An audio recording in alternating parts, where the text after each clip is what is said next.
Morning, folks. Today is the day after Christmas. I guess that would make it December 26th, 2020.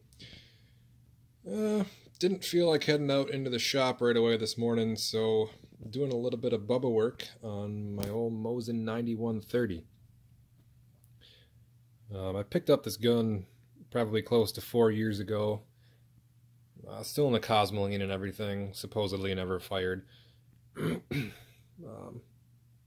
Put about a box of ammo through it, and with iron sights on it, she was a tack driver, as I guess most of these guns are. Kind of missed the opportunity though, to get one for the $90 price tag that they used to have. For the longest time I'd wanted to pick one up, and I mean, when they were that cheap, I was just a little bit too young to go out and grab one myself. And everybody in my family always said, "Oh, you don't want that. You know, that's a piece of crap. Can't be good if it's only $90." And you know, well, they were wrong. Personally, I love the 9130. I think the Mosin's a great gun. This is the only version of it that I've ever had, probably the only version of it that I ever will have. And if I ever find another one that's fairly cheap, I'll pick it up. But I think I paid close to $200 for this one. And I've never been one to just collect things in their original condition. You know, no offense to the people that enjoy doing that. I just like to take things and change them up a little bit. So this one's going to go full bubba, just like my SKS. I just got done installing the scope mount. And actually I started this probably 2 or 3 years ago and just never got around to finishing it. But I ordered this kit off of Amazon, I think. It came with the aluminum mount, the mounting screws, and the drill bit and tap to drill and tap the receiver, and the bolt. So what you end up doing with the bolt, because these, I'm sure as you know, had straight bolt handles on them, and that's no good if you're trying to put your typical scope on the gun. Obviously it would work fine if you're going with a forward mounted scope or something like that, but I wanted to go with a rear mounted scope. So previously I had hacked off the old bolt handle. This bolt handle does come in the kit, and what you end up doing is just, you know, measure it out and then drill and tap your hole and then bolt your handle on. Fairly simple. And same thing with the scope mount itself. Yeah, I don't really know if there's really any specific way that you should try and measure it out. I just did my best to try and find, I guess I'll call it top dead center of the receiver there. And I guess it's not exactly an easy thing to do. It might not be a standard way to do it, considering that these guns were manufactured with some pretty loose tolerances. But anyway, I think I did a fairly decent job. If you take a look down the barrel, you probably can't see it too well on camera, but it looks pretty damn close to, you know, directly in line with everything else there. I think it'll be just fine once I get a scope on there and actually sight it in. But anyway, you mark those holes out, drill them, tap them, bolt this in place. And I used permanent thread locker on there because I don't plan on taking this off anytime soon. Only issue I've had so far is I've had some clearance issues there between the mount and the top of the new bolt handle. And I tried filing down the scope mount itself, which is probably a stupid idea. What I decided to do is take this bolt handle, I'm going to unbolt it, take it out into the shop, and then just grind this down and then repolish it so it matches the rest of the bolt handle. I do still have the original stock, and I have all of the original parts that I took off of the gun. The rear sight, the front sight, still have the barrel bands and everything. So I could take this back to, I guess, close to original. Obviously it's not ever going to be 100% original, because I mean, I'd have to find a different bolt and receiver, but that's beside the point. Like I said, not actually going to do that. It's going to be I guess a long range gun, for as long as the barrels are on these. They do make pretty good long range rifles. I guess back in the day, that's kind of what they were used for. They were used as snipers. There's a specific sniper version of the gun, and if you're watching this video, I'm sure you know all about that. Other thing that I've done to it so far is I did take the entire receiver and barrel down to bare metal and then re-blued it with just a cold blue kit. So the bluing job is not that great, but for now, for all intents and purposes, it's good enough. I'm sure on camera it looks fine, but the reason I did that was because the barrel was, I mean, when they made these, they were kind of just cranking them out, and the machining on the barrel was pretty poor.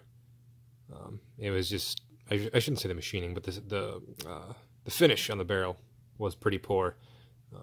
It was real rough, a lot of rings and stuff like that, so I just ended up taking a DA sander and just took it down to the point that it was smooth, and obviously in doing that, took all of the finish that was on there off. So just re-blued it with a Birchwood Casey cold bluing kit, and like I said, for now that's plenty good. I don't have a stock for it yet. Probably going to order one and then include that in this video once I get it and get it put on. I'm thinking I'm going to go with the Promag ARCHANGEL. I think it's just called the ARCHANGEL, and I'm pretty sure it's by Promag, but looks like a pretty decent stock. I guess it allows the barrel to free float. Alright guys, I will bring you back once I order the stock and it arrives and I start the install. Alright, it's a couple weeks later now. Got the stock all installed after it showed up and got a new camera. So I think we're going to try and film the rest of this video with this guy and see how it turns out.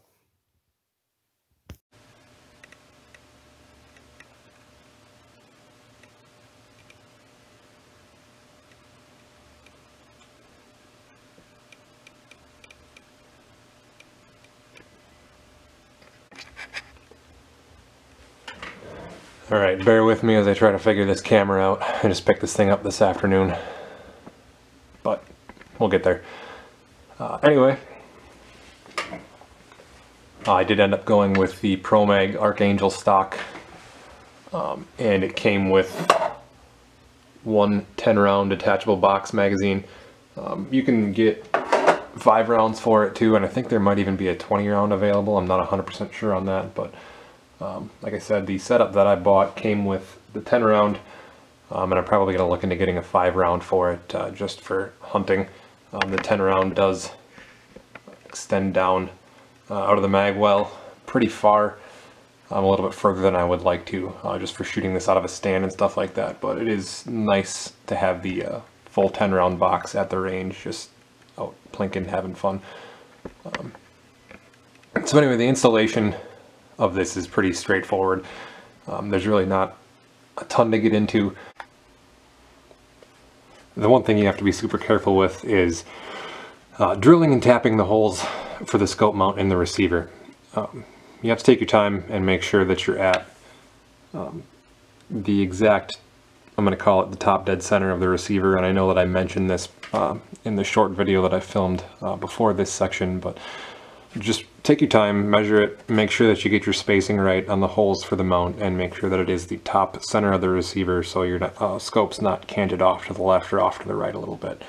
That's the one thing that I sort of messed up, is my scope has a slight tilt to the right, but for me it doesn't really make that much of a difference because of the way that I shoulder my guns.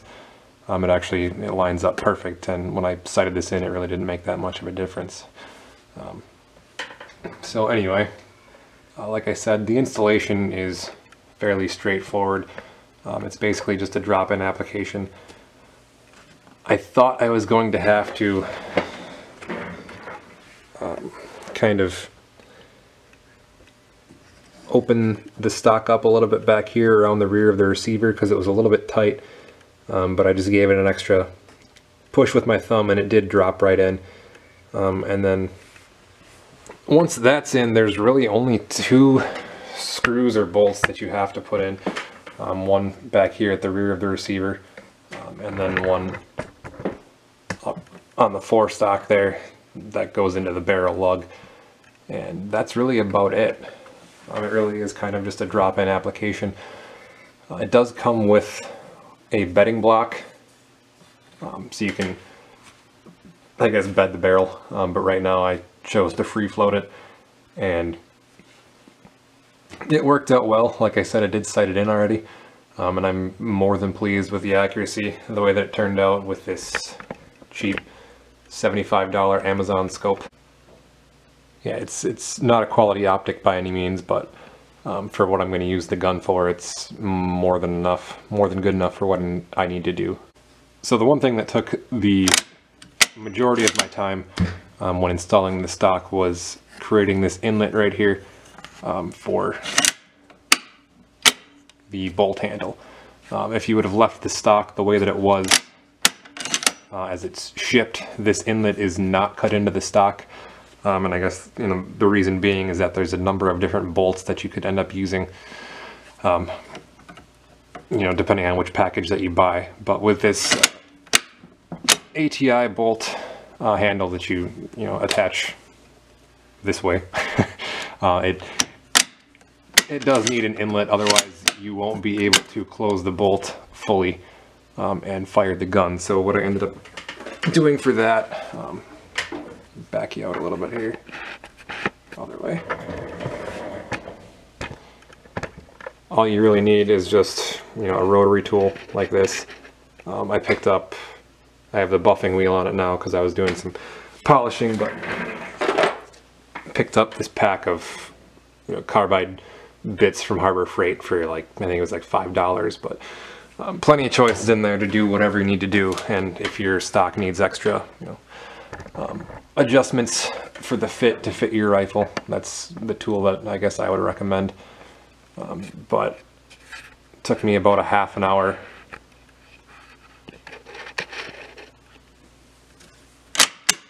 to do everything that I had to do there to get that to fit properly. And like I said, the stock does have the inlet for the Timony trigger mod on it. If you are looking to go that route, that's probably something that I'm going to try and do in the future yet. Just not sure when. I kind of like the way that it shoots as it is, to be honest with you. Still not 100% sure what I'm going to do with this. You know, like everything else that I own, it's kind of just a toy, but it does serve a practical purpose. The 7.62 by 54R is, ballistically, it's comparable to the 308. I wouldn't hesitate to use it on a whitetail, and I'd consider possibly even taking it out west for elk or something like that. Other nice things about the stock, I mean, don't get me wrong, it is still, it's a $180 stock. It has its ups and downs, but you can adjust the length of pull back here. This is fully adjustable. And I've got some pretty long arms. I mean, I'm 6'4", and you know, I've got some reach, and I had to adjust this to get it to fit me properly. And the cheek riser is fully adjustable as well, so that's kind of nice. Alright, I think I finally got this autofocus thing figured out here. But anyway, there's a full view of the rifle as it sits right now. The scope that I have on there is just a cheapo off of Amazon. It did fit my one requirement that I was trying to satisfy for this build, and that requirement being that it came with a sunshade.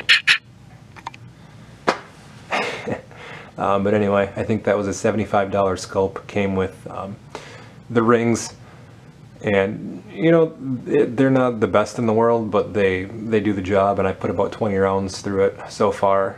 Held zero, hasn't moved or anything like that. It does come with scope caps on both ends. Obviously you can't put the scope cap on the front when the sunshade is on there, but overall it did fine. It sighted in just fine, and I shot it out to 100 yards, and I was pretty happy with the groups that I was getting. And I apologize for not filming that, but at the time just wasn't going to happen. But next time that I get this out to the range, I will be sure to bring the camera along and try and do some filming. But I will show you the results of that here. Let me grab the target. So we started out about right here at 25 yards, just trying to get things on paper. And I mean, this is 3 rounds right there, which, yeah, it's at 25 yards, but out of a 1942 Russian milsurp rifle, I was pretty pleased with that. Once I had that down and moved out to 100 yards and, still aiming dead center, I was all the way up here. And I mean, that seems a little bit high. I wouldn't have thought there would have been that much rise, but brought it down a little bit and shot another group of 3. I was a little bit further off to the right that time. Not sure what happened there. If that was an issue with the scope, or perhaps I bumped the windage adjustment, but I don't think I did. And I mean, there's a lock on the windage adjustment too, so I mean, maybe that was me. But anyway, did a little bit more adjustment, and then this was my final group right here, where I kind of just said, you know what, this is good enough. And I was aiming right about there, between the 5 and 6 on the target. And again, I think this was actually 4 rounds, so I had 3 grouping right there, and that 4th little outlier there. So you can see, I mean, it shoots really tight groups, even out at 100 yards. And for a $75 scope, I mean, yeah, right now it's doing great. We'll see how long it lasts, but I mean, the kill zone on a whitetail here in Wisconsin is about the size of this target, so I certainly wouldn't hesitate to use this next deer season. And that, I guess, was kind of the purpose behind doing this build too, was with the way ammo was this year. I hadn't really stocked up for any of my other rifles, and deer season rolled around, and I was running from store to store trying to find a box of 30-30, and I ended up going through the whole season with 5 rounds, which is more than enough. I mean, you really only need 1, but yeah, I definitely wasn't prepared for the ammo shortage and the way that all played out. But I've had more than enough ammo for this thing sitting around for the longest time, and I mean, the majority of it's full metal jacket, but I also do have a bunch of soft points and some hollow points and a couple of boxes of some Hornady stuff that's got their ballistic tip on it that, I mean, I could hunt with this thing for a decade, and I have more than enough ammo to do that, and then I can always use the full metal jacket stuff to sight it in. So it's really kind of just, it's a toy, but it's also, I guess, practical in the sense that as long as I can find ammo for it, I can use it, and it's one of the calibers that's easier to stockpile. And I'm sure you probably noticed my reloading equipment here. It's something that I'm just kind of getting into now, and of course, again, with the way that ammo prices are and the components and everything, it's kind of like the worst time to get into reloading. But the price on that Lee breech lock single stage loader there was right. It was, I think I paid $130 for this set. Yeah, I don't know, maybe we'll do a video on that in the future once I actually get my hands on some components. But like I said, overall I'm very happy with the way this turned out. Just wish I could have picked up a couple of Mosins back in the day when they were only $90 a piece.